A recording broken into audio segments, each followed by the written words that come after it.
ما بعد فأعوذ بالله من الشيطان الرجيم بسم الله الرحمن الرحيم فلما أحس عيسى منهم الكفر قال من أنصاري إلى الله قال الحواريون نحن أنصار الله آمنا بالله واشهد بأننا مسلمون ربنا آمنا بما أنزلت واتبعنا الرسول فاكتبنا مع الشاهدين ومكروا ومكر الله والله خير الماكرين.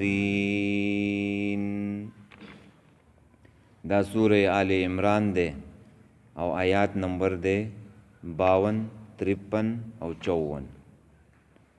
پلما احسا نو هر کله چې معلوم کو عیسی علیہ السلام منهم الکفر دا غوی نه کفر قال نو فرمایل من انصاری الی الله سوکتی زما سره امدادی سوکتی زما سره مدد کوونکی د الله د دین.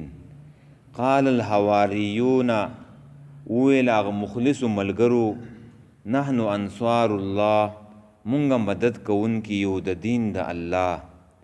آمنا بالله ایمان راوړې مونږ په الله وشهد او ته ګواشه بأننا مسلمون چې یقینا مونږ مسلمانان یو. ربنا ای رب زمونږه آمنا ایمان راوړې بما په هغه څه باندې انزلته چې تا نازل کړي دي واتبعنا الرسول او تابعداري کړي د مونږ د رسول فاکتبنا مع الشاهدین نو ولیکه مونږ سره د گواهی کوونکو نه. ومکرو او دیو پټ تدبیر وکو او چلے جوړ کو. ومکر الله او الله پټ تدبیر وکو. والله الله پاک خیر الماکرین غوره تدبیر کوونکی دی.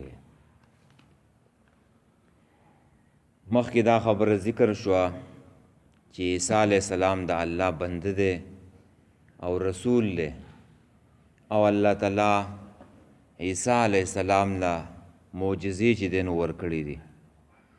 نو اوس د عیسی علیہ السلام په دعوت باندې مجاهده ذکر کوي.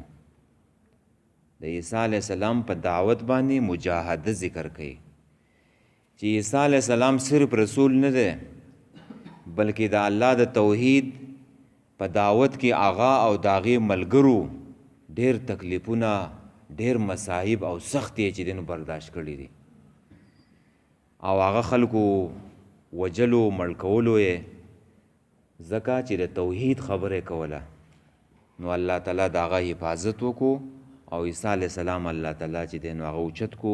نو دا عیسی علیہ السلام دی او الله ته محتاج دی نو په عیسایانو باندې رد دی چې دا خدای نه دی. او عیسی علیہ السلام خلکو ته دعوت ورکولو د توحید چې اے خلکو د الله تعالی نه ویریږئ او زما خبره چې دی نو هغه ومنئ. نو څه خلک د هغه تابعدار شول او څه خلکو چې دی نو انکار وکړو او هغې ته د دروغجن د دروغو نسبت وکړو او یهودیانو د هغه په مور په مریم باندې د زنا تهمت ولګولو.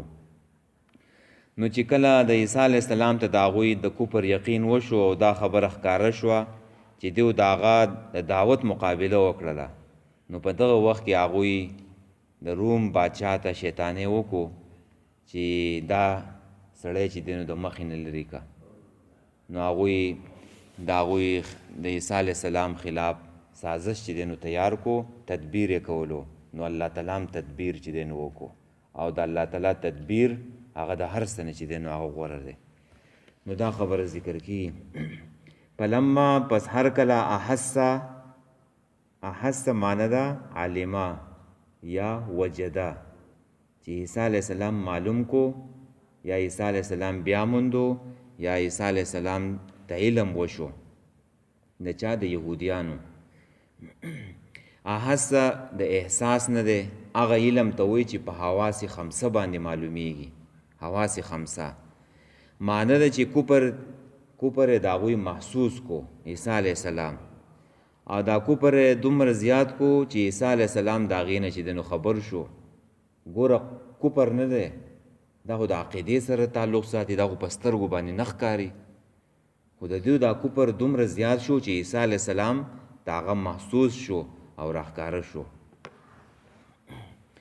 او تفسیر قرطبي وایي چې دا کوپر منهم الکفر، د هغوی نه کوپر یې په څه وکړو؟ په الله باندې او په عیسی علیه السلام باندې. چا؟ یهودیانو. فلما پس هر کله احسا چې معلوم کو عیسی علیه السلام منهم الکفر، د هغوی نه کوپر، قال نو عیسی علیه السلام وفرمایل من انصاری الی الله، څوک دي زما سره مدد کوونکي د الله د دین. الی الله په معنی د لله دی، یعنی د الله دپاره. نو الله خو مدد ته چې دی نو محتاج نه دی، الله مدد ته محتاج نه دی، خو مطلب یې دا دی چې څوک دی زما سره د الله د دین چې دی نو مدد وکړي، د الله دپاره چې دی نو زما سره ودرېږي. ګوره دا بندګي نه ده، دا دوه قسمه ده بندګي. یو بندګي دا ده چې ته د الله دپاره مونځ کې، اودس کې، زکات ورکې، حج کې او جهاد کې، یو بندګي دا ده. دویمه بندګي چې دی نو هغه دا ده چې سړی د الله د دین امداد وکړي. ګورې دا اوچته بندګي ده، د دې لویه مرتبه ده. مونږ خو دا کوو چې مونځ اودس او دې ته هم کار ویلی دی، خو هغه اوچتې مرتبې ته ګورې ما او تا ځان نه رسوو. هغه اوچته مرتبه دا ده چې د الله د دین مدد وکړو، دا د پیغمبرانو کار دی. ګوره عیسی علیه السلام هغه دی وویله خپلو خاص ملګرو ته چې دا یهودیان خو اوس ما نه پرېږدي، خو کیدی شي چې دی نو زه دیو ما ووجني، ما مړ کړي، نو زما نه پس به چې دی نو د الله د دین مدد څوک کوي؟ د توحید خبره به څوک کوي؟ د هغې بیان به څوک کوي؟ نو ګورې د الله د دین مدد چې دی نو هغه دا دی خام لویه مرتبه د دې خلکو ده چې ته په ژبه باندې بیان وکړې، د توحید په قلم باندې وکړې، په میډیا په ذریعه باندې وکړې، خلکو ته د توحید دا پیغام چې دی نو ورسې، نو دا به چې دی نو څوک نو دا بندګي دا دوه قسمه ده. نو قال الحواریون، حواریون وویله. حواریون څوک دي؟ د دې خلکو ډېرې معناګانې کړلي. یو معنی دا ده چې حواري دوبي ته ویلی کېږي، چې دا دوبیانو کپړې به سپینولې. دویمه معنی دا ده چې دا سپینو جامو والا خلکو، مالداره خلکو. بعضو ویلي وزراو، وزیرانو، او بعضې ویلو ابناء الملوک، د باچاهانو چې دی نو زامنو، او بعضې ویلي چې مجاهدینو. نو دا خلکو ورې ښه د عیسی علیه السلام سره دا ملګري شو، او دا 12 کسانو. څو 12 کسانو. په حقیقت کې خو عیسی علیه السلام ایسې ډېرو خلکو منو دی، ډېرو خلکو عیسی علیه السلام منو دی، خو چې د مشکل حالاتو کې د عیسی علیه السلام سره ولاړو، نو دا ګوره 12 کسان ولاړو په سخت حالاتو کې، او د الله د دین مدد یې کولو، د پیغمبر ملګرتیا یې کوله. دا څو کسانو؟ 12 کسانو. او چا ویل چې دا حواریون مایګیرو په انجیل، وسنی چې کوم انجیل دی اولډ ټیسټمنټ، په هغې کې لیکلي چې دا ماهیګیرو دیو به میان نیوله، میان به یې نیوله. نو عیسی علیه السلام پسې ورغی، ورته ویې ویله چې تاسو میان ښکار کوئ، راځئ د انسانانو ښکار کوو، انسانان د الله دین ته چې دی نو رابلو. نو دې او مخلصینو ته هم ویلی کېږي، مخلص ملګرو ته. لکه په احد کې چې کله په جنګ احد کې د مشرکین د طرف نه دغه راووتلو، طلحه ابن ابي طلحه، دا یو غټ پهلوان سړی و، د 1000 کسان مقابله دی کوله. اول نمبر دا راووتلو، او ډېر غټ پهلوان و. خلک ولږ ومېرېدله چې د دې مقابله به څوک کوي. نو د مسلمانانو د طرف نه زبیر ابن العوام رضی الله تعالی عنہ چې دی نو هغه وروتلو، او تش لاس وروتلو، نو سره اسو نو سره توره او خلکو ورته ویل ته د دې کس مقابلې ته داسې وروځې، سر ځان سره چې دی نو راواخله. نو هغه داسې وروتلو او د هغه اس دی چې دی نو ورودانګلو. دغه مشرک طلحه ابن ابي طلحه چې دی نو ښکته چې دی نو راواچولو او د هغې په توره باندې چې دی نو سر ته چې دی نو کټ کو.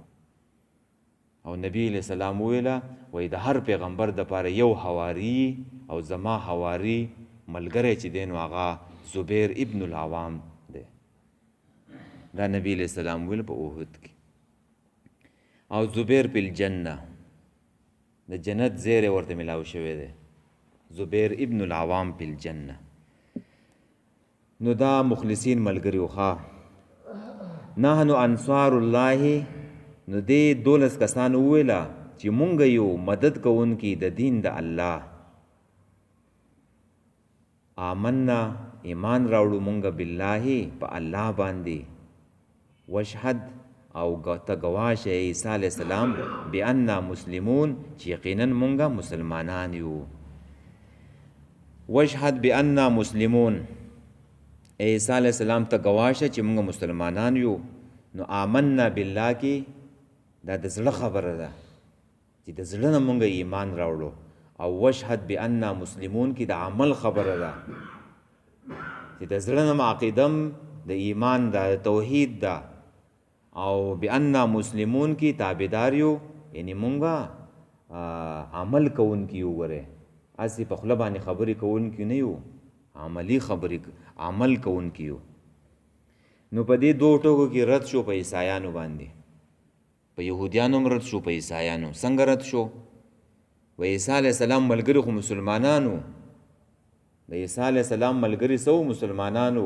نو تاسو پکې یهودیت او عیسایت د کم طرف نه راویستو؟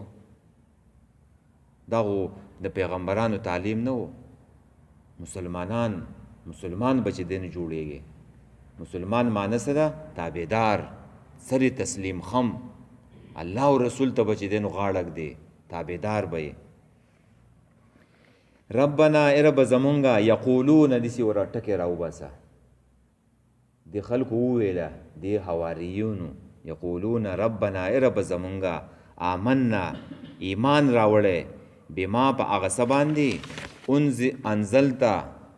انزلته چې تا نازل کړي دي. یعنی څه شی؟ تورات، انجیل معنی څه ده؟ انجیل چې تا په عیسی علیه السلام باندې د حواریین وویله چې ای الله مونږ ایمان راوړی په هغه څه چې تا په د عیسی علیه السلام باندې نازل کړي دي چې هغه انجیل دی.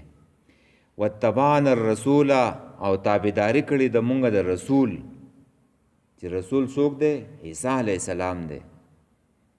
نو یو پکې ایمان ذکر شو او بل پکې اطاعت د رسول ذکر شو. دو خبرې ذکر شوې چې دا دو خبرې په چا کې راجمع شي نو اسلام کامل شو.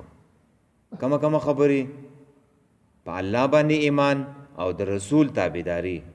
دا دو خبرې په دې باندې څه کېږي؟ اسلام کامل کېږي. پکتبنا مع الشاهدین، ولیکه مونږه ای عیسی علیه السلام مع الشاهدین، سره د ګواهي کوونکو نه. عیسی علیه السلام مونږ ولیکه د ګواهي کوونکو نه. ګواهي په څه باندې؟ په توحید باندې. او ګواهي کو د پیغمبر پر رسالت باندې. دا مونږ ولیکه ګواه شه چې مونږ د الله په توحید ګواهي کو او د عیسی علیه السلام پر رسالت باندې چې دی نو ګواهي کو.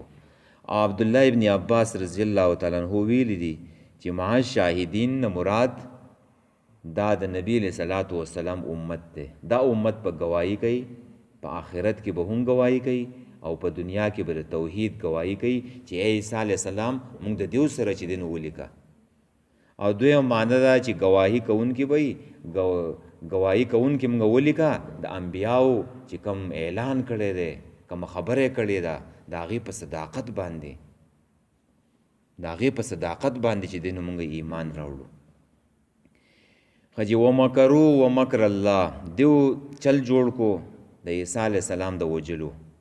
ومکر الله، او الله تعالی تدبیر وکړو د عیسی علیه السلام د خلاصولو.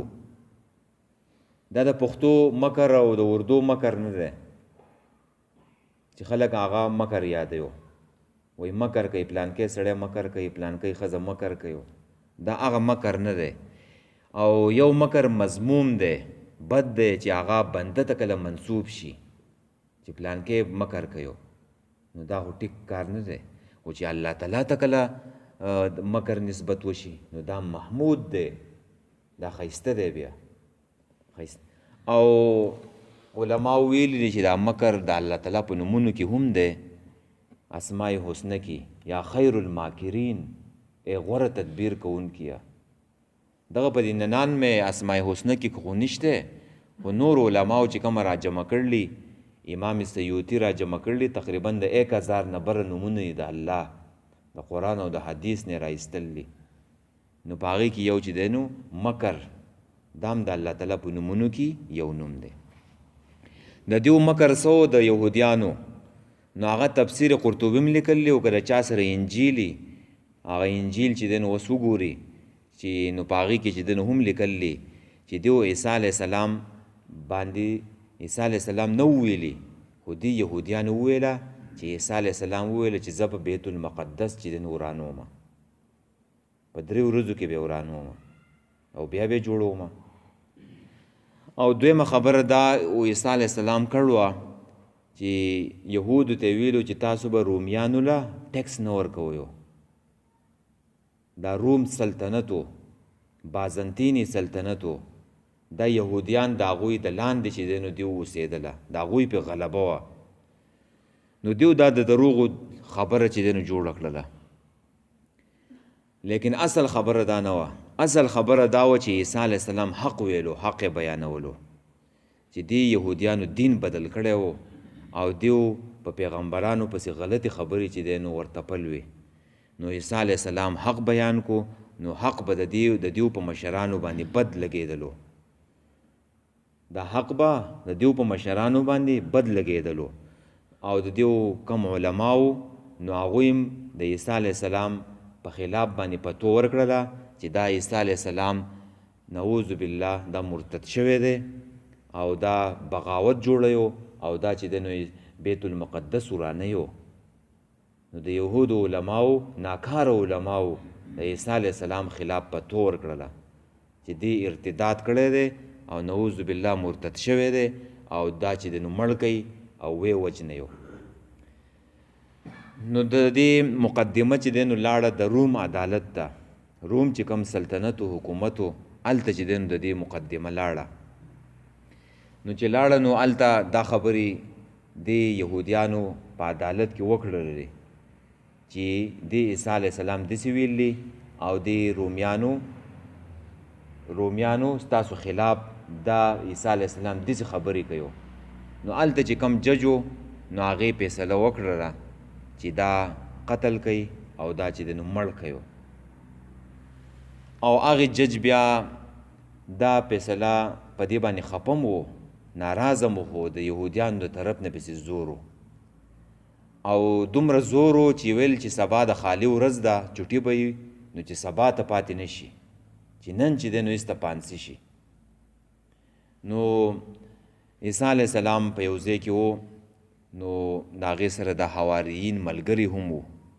نو په دې حواریینو کې یو کس هغه مرتد شو او عیسی علیه السلام ویلي هم دې خپل ملګرو ته چې ملګرو په تاسو کې به یو کس په ما باندې کافر کیږي. نو هغه کس هغه جاسوسي وکړله، یهودیانو ته وویله چې ما له به څه پیسې راکړي او ما ته به څه میلاو شي. نو هغه جاسوسي وکړله او یهودیانو ته وویله، پولیسو ته دا یې پې خبر کړله. نو هغوی پسې چې دی نو راله او چې راله نو ویې نیولو. دننه چې کوم سړی عیسی علیه السلام په کوم ځای کې اوسېدلو نو هلته پسې چې دی نو ورغه. نو کم کس چې هغه دننه ورغلی و نو هغه یهودي و، د هغې یهوده نوم و. نو هغه چې دننه ورننوتلو نو عیسی علیه السلام چې دی نو دننه نه و او د کوټې چت چې دی نو هغه سوری شوی و. نو عیسی علیه السلام ته الله تعالی سره د جسمه چې دی نو هغه پورته وخیژولو، روغ رمټ یې پورته وخیژولو، جبریل راغلی و او کم سړی چې دننه ورغلی و هغه جاسوس، نو د هغې شکل الله تعالی د عیسی علیه السلام په شانتي کې کو. نو چې ډېر ټایم یې تېر کو راونه وتلو نو دا خلک پسې ورلله نو هغه سړی چې دی نو هغه ونیولو او هغې چې دی نو پانسي کو یې کو او بیا وروستو دیو چې دی نو دیو په شک کې پرېوتله چې زمونږ هغه سړی څه شو که دا عیسی علیه السلام نو مونږ چې کم کس دننه ورلېږلی و نو هغه څه شو نو په شک کې چې دی نو پرېوتله نو الله تعالی د هغې حفاظت وکړو او الله تعالی چې دی نو پورته وخېژولو. د عیسی علیه السلام دا هر څه ناشنا دي پیدا کړی هم په ناشنا طریقه دی او معجزې هم چې دی نو ناشنا پیش کړلي او په ناشنا طریقه سره الله تعالی اخیستی هم دی او بیا هم چې دی نو واپس راځي. هر څه چې دی نو ناشنا دي د عیسی علیه السلام او په انجیل کې لیکلي. اوس د انجیل خبره واوره چې کله په عدالت کې په دې باندې مقدمه وشولله نو دیو عیسی علیه السلام چې دی نو نیولی و هلته بوتلی و نو واپس چې دی نو هغه عیسی علیه السلام په دغې ورځ باندې چې دی نو سخت ناجوړه و په تکلیف کې و تبه و تبه بیمار و نو هلته د پانسۍ حکم چې دی نو په عیسی علیه السلام باندې وشو نو دیو ورته د پانسۍ ګاټ نه سلیب یې جوړ کړی سلیب له لرګي نه بره پکې سي جمع یې دقه شانته کې شی او لاندې نه سي اوږد لرګی نو په دې باندې سړی داسې پورته وخېږي یو لاس یې د یو لرګي ته وتړي او د بل لاس یې بل لرګي ته وتړي او دا یې په ځمکه کې ښخ کړی نو چې په چا پانسي وخېږي نو دا لرګی به هغه سړی راخلي او هغې میدان ته به چې دی نو وړي. نو عیسی علیه السلام بیمارو دیو ورته دا لرګی چې دی نو ورپشا کړی و او هغې نه شو وړلی نو دیو ویله چې دا خو ناوخته کېږي وسو او سبا ته چې دی نه پاتې کو نو دیو عیسی علیه السلام پرېښودلو. شمعون یو یهودي سړی و هغې ته چې دی نو ورپشا کو چې دا چې دی نو ته زر زر چې دی نو هلته راوړه نو دا چې دیو پشا کو هلته چې دی نو ویوړو چې ویوړو یې هلته چې دی نو دا عیسی علیه السلام د عیسایان چې څه ویو حقه درته ویمه نو هغوی دا عیسی علیه السلام په سولی کو او عیسی علیه السلام مړ شو او بیا چې دی نو په قبر کې خښ کو او 2 ورځې بعد هغه د قبر کې چې دی نو بیا نه و بیا الله تعالی چې دی نو پورته کړی و. په 2مه ورځ وله مور قبر لیراله او جبریل ورسره و نو جبریل نه تپوس وکړو چې عیسی علیه السلام وایي هغه موږ پورته خېژولی دی. دا د هغوی عقیده ده هغوی دا مضبوطه عقیده ده چې عیسی علیه السلام موږ پانسي کړی دی دا د عیسایانو خو داسې نه ده دا غلطه عقیده ده. عیسی علیه السلام الله تعالی ژوندی اسمانونو ته چې دی نو خېژولی دی او قیامت ته نږدې به بیا چې دی نو راکوزیږي صلیب به ماتوي او دجال به چې دی نو قتل کوي واپس به راځي. ښه جي نو د دیو تدبیر دا ومکر الله او تدبیر جوړ کو الله تعالی د پاره د خلاصوالي د عیسی علیه السلام والله خیر الماکرین او الله تعالی غوره تدبیر کوونکی دی. الله تعالی تدبیر په شانته کې څوک نشي کولی او څوک چې کومه چالونه او کومه تدبیرونه جوړ کړي نو د الله تعالی د تدبیر مخې ته به هغه ختمیږي د هغې هېڅ حیثیت نشته. بس دی جي فلما هر کله احسا چې معلوم کو عیسی علیه السلام منهم الکفر د هغوی نه کفر قال او فرمایل عیسی علیه السلام من انصار الی الله څوک دی زما سره مدد کوونکی د الله د دین قال الحواریون اوویل هغه مخلصو ملګرو نحن انصار الله مونږ امداد کوونکي یو د دین د الله آمنا بالله ایمان راوړی مونږ په الله باندې وشهد ګواشته عیسی علیه السلام بأننا مسلمون چې یقینا مونږ مسلمانان یو ربنا ای رب زمونږه آمنا ایمان راوړی دی بما په هغه څه باندې انزلته چې تا نازل کړی دی چې انجیل دی واتبعنا الرسول او تابعداري کو مونږ د رسول چې عیسی علیه السلام دی پکتبنا مع شاهدین ولیکه مونږه سره د ګواهي کوونکو نه ومکرو او دیو چل جوړ کو د پاره د وجلو د عیسی علیه السلام ومکر الله او الله پټ تدبیر جوړ کو د پاره د خلاصوالي د عیسی علیه السلام والله والله پاک خیر الماکرین غوره د تدبیر کوونکو نه وایي